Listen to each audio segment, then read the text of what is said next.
This is one and only Don Cryptonium, and today we are going to discuss the macro situation, so something very different. And I'm making this because I look at the Twitter, right, and I see the crypto bros giving you advices left and right.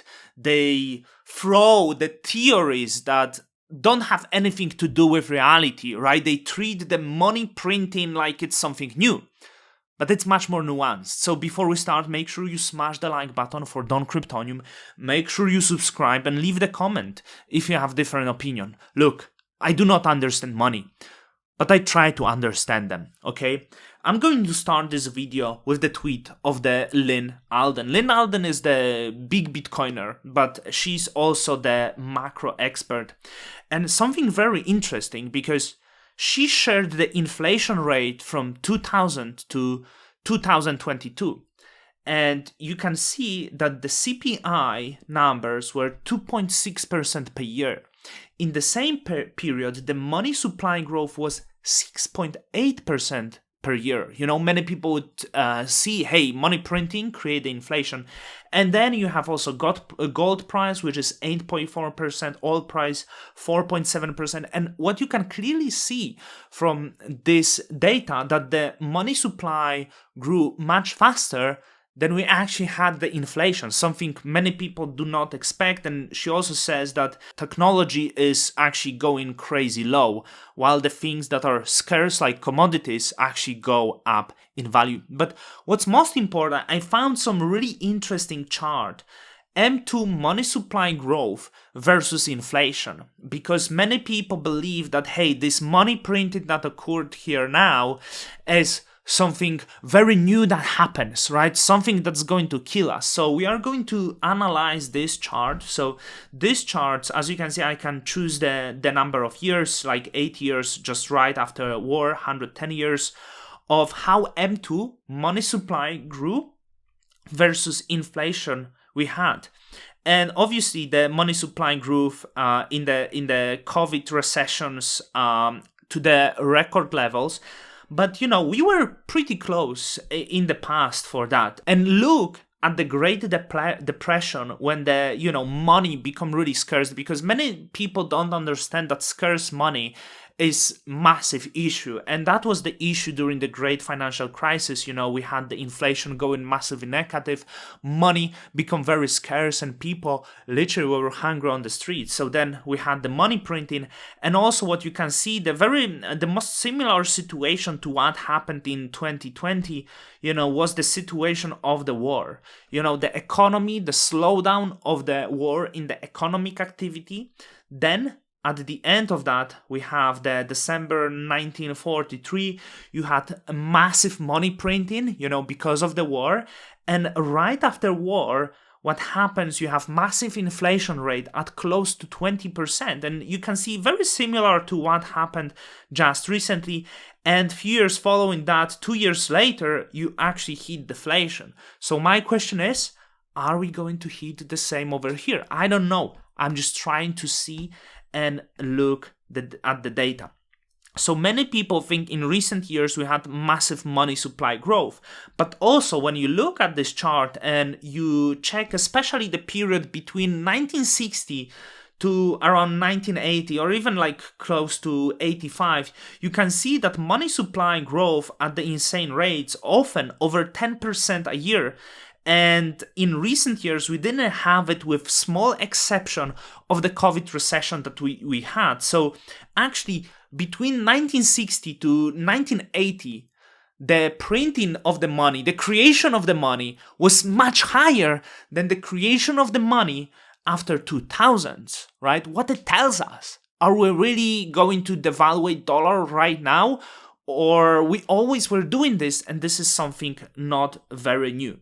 So this is just interesting. If you don't know what's the money supply, it's the all currency in circulation. It's physical cash and checkable deposit, but also less liquid money, like the treasuries, which causing this liquidity crisis.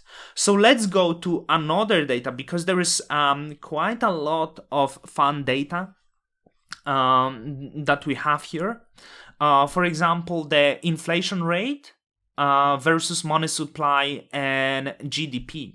So this one is really interesting to me because you can see that money creation kind of went in pair with the GDP, and then the GDP actually outgrew the money creation. You know, as I said, the money creation slowed down in the 90s, which is very interesting, and it was quite healthy economy, you know.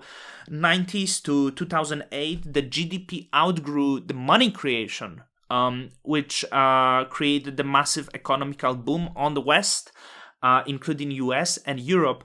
But what happened after 2008 crisis, it switched opposite. And we could assume that something wrong happened here and we were unable to manage economy. And you can see the economic growth in the West, considering the past, should be much larger that we received after 2008. You know, there is something wrong. So let's go to another chart because it will tell us a lot. You can see velocity of money. So the velocity of money, if you don't understand, we have also some really great explanation over here. It's measurement rate of which money in circulation is being used for purchasing goods and services. So let's have a look at this chart. And since the war, the velocity of money was actually growing. So it also represents the economic growth, right? So the money travels very fast. We have velocity of money accelerating, and it peaked at the end of the 90s, right? You also had this high velocity of money in the 20s, which completely got shattered during the Great Depression, and we are very close there right now. So here to 2000s, and what's really interesting, it all matches those charts. At some point, the velocity of money started crashing, especially after the financial crisis of 2008, and it's going to crash. And we could say maybe we're in the silent depression because this is the lowest level still since really like 30s, you know. And all those charts tell you something. There might be not enough dollars in the circulations. You know, small banks have liquidity crisis. There is not enough cash, which kind of would go into opposite saying to what crypto bros are telling you. There is too many dollars, they are worthless, but everyone is struggling, including banks, for the dollars. And the reason for that, there is too much credit. Interest rates are too high. So I would assume in the following years, we really will have to go to rates of zero. And we need to come out of this situation of velocity of money. Will stable coins will help that? Will CBDC will try to be solution by governments? You know, all I'm trying to present to you that the data is slightly more nuanced. And we truly have the problem that was accelerating in last 15 years, leading us to this liquidity crisis that we have now. Don't necessarily look at the tweet of the crypto bros saying, hey, the government printing dollars, Bitcoin to million, we're going to zero. I'm not sure. Let's try to understand how the money works, because I don't. But I hope one day we will be able to understand. With that, Don Cryptonium out.